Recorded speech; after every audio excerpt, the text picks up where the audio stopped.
हम दो बहनें ही थीं और मेरी बड़ी बहन रश्मि की शादी के वक्त मैं लगभग 18 साल की थी। हम दोनों बहनों की उम्र में काफ़ी फ़र्क था, लेकिन दीदी मेरी इकलौती बहन थी, इसलिए उनसे मेरा बहुत गहरा लगाव था। शादी के दिन जब उनकी विदाई हो रही थी तो मेरा रो रो कर बुरा हाल था। मैं बार बार दीदी से लिपट कर रो रही थी। तभी मेरे जीजा राजीव ने मुझे अपने पास बैठाया और बहुत प्यार से मेरा हाथ पकड़कर बोले, माही, रोने की क्या बात है? साली भी तो अपनी ही होती है।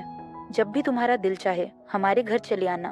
उनकी आवाज़ सुनकर मुझे थोड़ा सुकून मिला और मेरे चेहरे पर हल्की सी मुस्कान आ गई। दीदी की शादी दूसरे शहर में हुई थी, इसीलिए उनके जाने के बाद घर मुझे बहुत खाली लगने लगा था। जीजा जी ने उस दिन जाते जाते मुझसे कहा था कि जब भी तुम अपनी बहन के पास आओगी मैं तुम्हें पूरा शहर घुमाऊंगा। उनकी यह बात मेरे दिल में बस गई थी। दीदी की विदाई के बाद अक्सर मैं यही सोचती रहती थी कि काश जल्दी से मुझे भी दीदी के पास जाने का मौका मिल जाए और मैं उनके साथ कुछ दिन रहकर वापस आऊं। समय धीरे धीरे गुजरता गया और देखते ही देखते दीदी की शादी को लगभग 1 साल हो गया, लेकिन मुझे उनके शहर जाने का मौका नहीं मिल पाया। करीब 1 साल बाद दीदी अचानक हमारे घर आई। उनके साथ राजीव जीजा भी थे। उन्हें देखकर मुझे बहुत खुशी हुई। जीजा जी का स्वभाव शुरू से ही बहुत मिलनसार था। वे सभी से हंसकर बात करते थे और मेरे साथ भी बहुत अपनापन दिखाते थे। जितने दिन वे हमारे घर रहे, हर वक्त मेरा हालचाल पूछते रहते और मेरा बहुत ख्याल रखते थे। वे मेरे लिए कई छोटे छोटे तोहफे भी लाए। मेरा कोई भाई नहीं था, इसलिए मुझे उनका यह अपनापन अच्छा लगता था। धीरे मुझे उनसे एक भाई जैसा स्नेह महसूस होने लगा था। लगभग 1 हफ्ता हमारे घर रहकर दीदी और जीजा वापस अपने शहर लौट गए। उनके जाने के बाद फिर वही सन्नाटा घर में लौट आया, लेकिन अब हमारे पास उनसे जुड़ी नई यादें थी जो हमें खुशी देती थी। करीब 2 महीने बाद दीदी का फोन आया। उनकी आवाज़ में खुशी साफ सुनाई दे रही थी। उन्होंने बताया कि वे माँ बनने वाली हैं। यह खबर सुनकर मम्मी और पापा सभी बहुत खुश हो गए। घर में जैसे खुशियों की लहर दौड़ गई थी।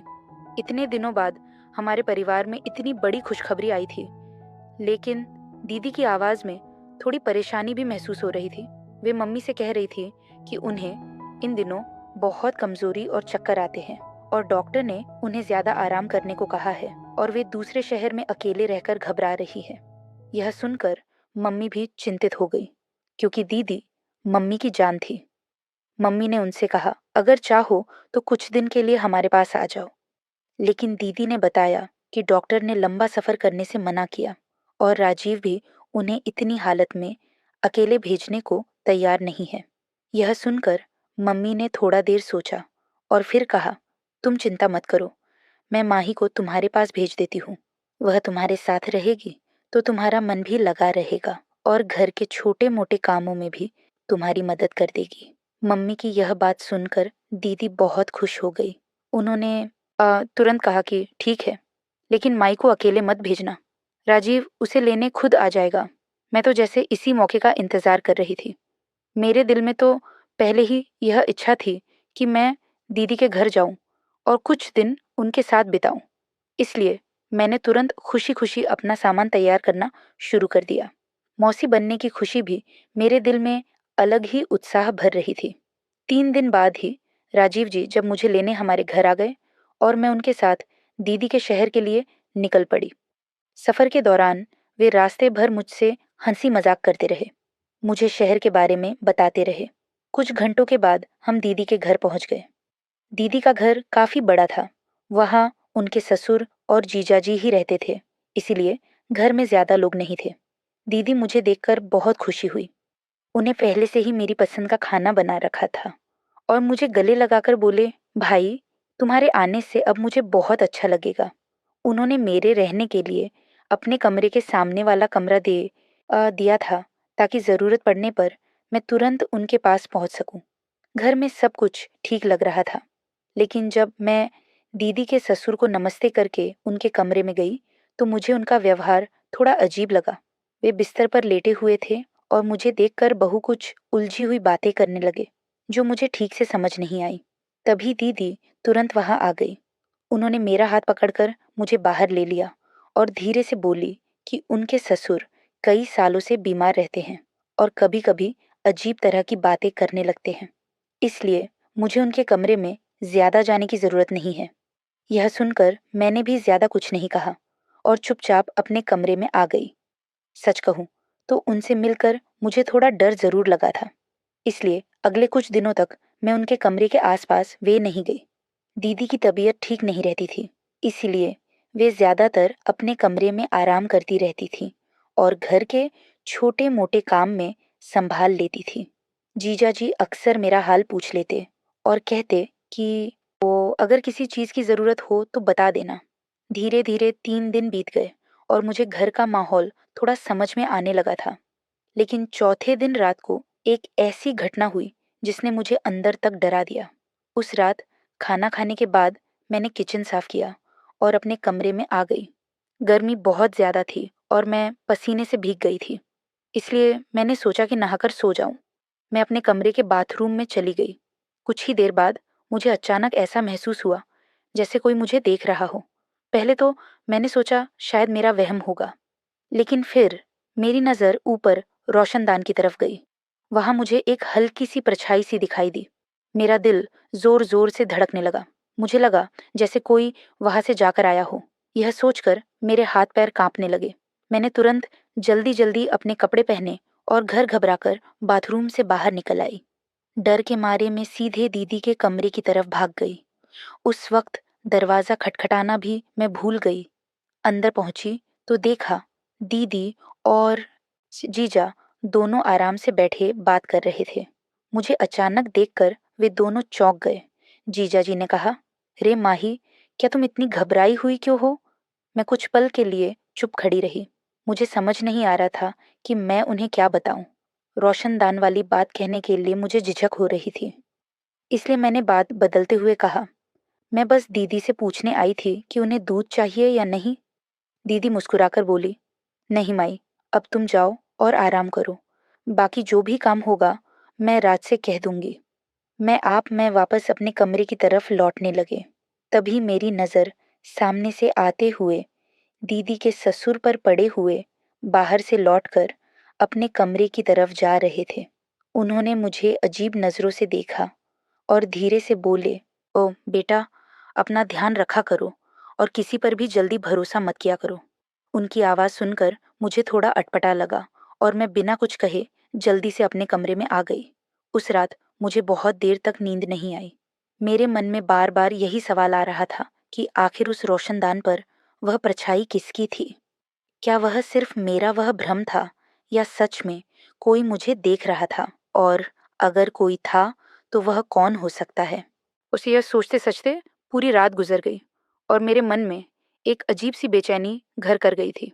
अगले दिन सुबह जब राजीव जी ऑफिस जाने लगे तो जाते जाते बोले, माही, मैं आज शाम को थोड़ा जल्दी आ जाऊंगा, फिर हम दोनों बाजार चलेंगे, तुम्हें शहर भी दिखा दूंगा। उनकी आवाज़ सुनकर मैंने बस हल्की सी मुस्कान दे दी, लेकिन मेरे मन में पिछली रात की घटना अभी भी घूम रही थी। मुझे समझ नहीं आ रहा था कि वह सब मेरा वहम था या किसी बड़ी परेशानी की शुरुआत। अगले कुछ घंटों तक मैं यही सोचती रही कि मुझे सावधान रहना होगा, क्योंकि कभी कभी इंसान जिस जगह को सुरक्षित समझता है वहीं से अनजाने डर को भी सामने आ जाते हैं। अगले कुछ घंटों तक मैं यही सोचती रही कि पिछली रात जो कुछ हुआ वह सिर्फ मेरा वहम था या सच में कोई मुझे देख रहा था। लेकिन फिर मैंने खुद को समझाया कि शायद नए घर और नए माहौल की वजह से मैं ज़रूरत से ज़्यादा सोच रही हूँ। सुबह का समय धीरे धीरे बीत गया। दीदी दवाई लेकर आराम कर रही थी और मैं घर के छोटे मोटे काम संभाल रही थी। दोपहर तक सब कुछ सामान्य लगने लगा था, लेकिन मेरे मन की बेचैनी पूरी तरह खत्म नहीं हुई थी। शाम होने लगी तो मुझे याद आया कि जीजा ने कहा था वे मुझे बाजार घुमाने ले जाएंगे, इसलिए मैंने जल्दी जल्दी अपने काम खत्म किए और तैयार होने लगी। दीदी ने मुझे देखते हुए मुस्कुराकर कहा, माही, तुम तो आज बहुत अच्छी लग रही हो। लगता है तुम्हें बाहर घूमने जाने की बहुत खुशी है। मैंने भेजकर कहा, दीदी, इतने दिनों बाद बाहर निकलने का मौका मिल रहा है, इसीलिए अच्छा लग रहा है। थोड़ी देर बाद ही राजीव जीजा ऑफिस से लौट आए। उन्होंने मुझे तैयार देखकर कहा, चलो माई, देर मत करो, बाजार चलते हैं। दीदी ने भी कहा कि ज्यादा देर मत करना और ध्यान से जाना। मैं और जीजा घर से बाहर निकल गए। रास्ते भर वे शहर के बारे में बताते रहे और मुझे कई जगह दिखाई। बाजार काफी रोने को वाला था। उन्होंने मेरे लिए कपड़े और कुछ छोटी छोटी चीजें खरीद दी। मैंने कहा कि इतना सब लेने की जरूरत या नहीं है, लेकिन वह मुस्कुराकर बोले, तुम पहली बार आई हो, इसलिए यह सब मेरी तरफ से है।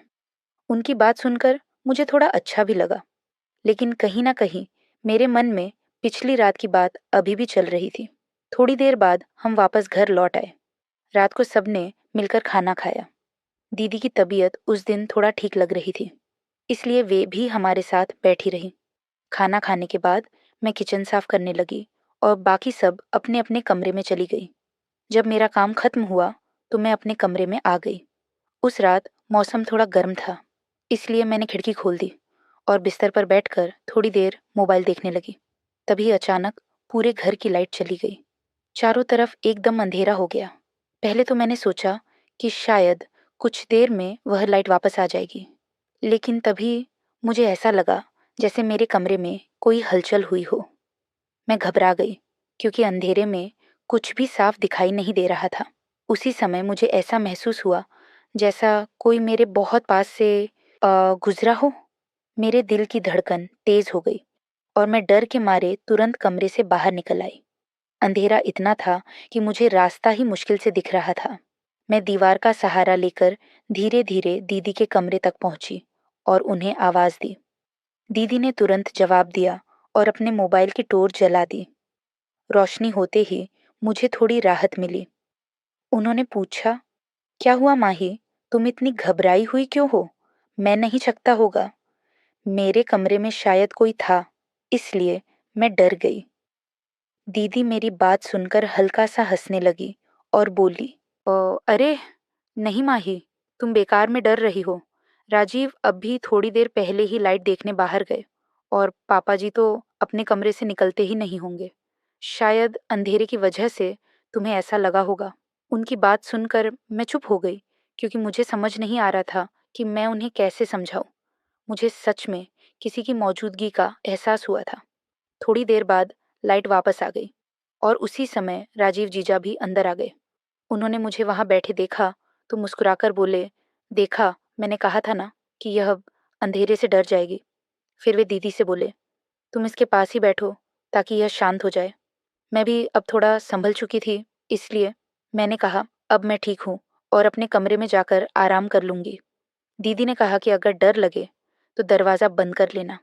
मैं धीरे धीरे अपने कमरे के मेन वापस आ गई और अंधेरे अंदर से दरवाज़ा बंद कर लिया। बिस्तर पर लेटने के बाद भी मुझे नींद नहीं आ रही थी। बार बार वही सवाल मेरे दिमाग में आ रहा था, अनस की आखिर मेरे कमरे में कौन हो सकता है? अगर जीजा बाहर थे और दीदी अपने कमरे में थी, तो फिर वह कौन था जिसने मुझे ऐसा महसूस करा है जैसे वहाँ कोई मौजूद था? यह सोचकर मेरे मन में फिर वही शक आने लगा कि कहीं दीदी के ससुर तो कमरे के पास नहीं आए होंगे। लेकिन फिर मैंने सोचा कि शायद यह सब मेरा भ्रम हो सकता है। बहुत देर तक सोचने के बाद आखिरकार मुझे थोड़ी नींद आ। अगले सुबह जब मैं उठी तो घर का माहौल बिल्कुल सामान्य था, जैसे कुछ हुआ ही ना हो। मैं किचन में जाकर चाय बनाने लगी। तभी थोड़ी देर वाजा जी भी ऑफिस जाने से पहले वहां आ गए। उन्होंने सामान्य तरीके से पूछा कि रात को अब तो डर नहीं लगा। मैंने कहा, अब सब ठीक है। फिर भी ऑफिस ले गए। दिन का समय धीरे धीरे बीतने लगा। दोपहर के वक्त दीदी दवाई लेकर सो गई थी और मैं किचन में दोपहर के खाने की तैयारी कर रही थी। तभी अचानक पीछे से किसी के माँ ने कहा, आभास हुआ। मैंने मुड़कर देखा तो राजीव जीजा खड़े थे। मैं थोड़ा हैरान ना हुई क्योंकि वे तो ऑफिस गए थे। उन्होंने कहा कि एक ज़रूरी काम याद आ गया था, इसलिए थोड़ी देर के लिए अब वापस आना पड़ा। फिर वे किचन के पास खड़े होकर मुझसे बातें करने लगे। उनकी बातें सुनकर मुझे थोड़ा अजीब लग सा लग रहा था क्योंकि उनके लहजे में पहले जैसा हल्का मजाक नहीं था, बल्कि कुछ अलग ही अंदाज था। उन्होंने मेरी तरफ देखते हुए काम आए, तुम यहाँ आने के बाद घर में रौनक आ गई। यह सुनकर मैंने बस हल्का सा जवाब दिया और काम में लगी रही। लेकिन कुछ देर बाद उन्होंने और भी अजीब बातें करनी शुरू कर दी, जिससे मुझे ऐसा महसूस होने लगा। मैंने तुरंत कहा, मुझे दीदी को देखना, और किचन से बाहर निकल आई। उस समय मेरे मन में एक अजीब सा डर पैदा हो गया था। मुझे अब समझ आने लगा था कि शायद मेरे साथ जो कुछ हो रहा है वह सिर्फ मेरा भ्रम नहीं था, बल्कि घर में कुछ ऐसा था जिसे मैं अभी तक पूरी तरह समझ नहीं पाई थी। मैंने तय किया कि अब मुझे ज़्यादा सावधान रहना होगा और हर बात को ध्यान से देखना होगा, क्योंकि कई बार खतरा वहाँ से आता है जहाँ हम सबसे ज़्यादा उम्मीद रखते हैं। उस दिन के बाद मेरे मन में एक अजीब सी बेचैनी बस गई थी और मुझे लगने लगा था कि इस घर में सब कुछ उतना सामान्य नहीं है जितना बाहर से दिखाई